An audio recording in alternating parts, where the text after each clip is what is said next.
Rovnaký cieľ mali v apríli hráči A tímu. V dôležitom stretnutí kvalifikácie majstrovstiev Európy hostili v Bratislave Francúzsko. Hostia hrali dobre, stav bol dlho bezgólový a s rýchlymi protiútokmi vrtkých Francúzov mala naša obrana veľa práce.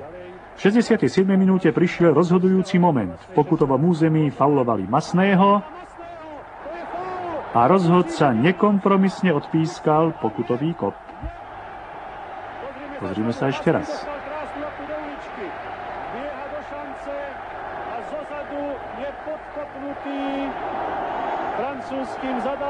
Panenka chladnokrvne predviedol Dropsimu svoju špecialitu.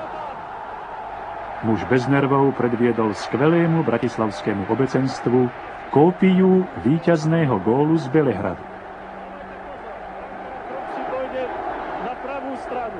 Lopta podkopnutá fakticky do stredu brány. Ledva doletela do siete.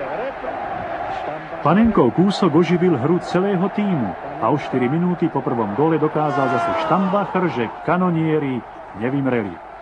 Jeho bomba z dobrých 30 metrov takmer roztrhla sieť.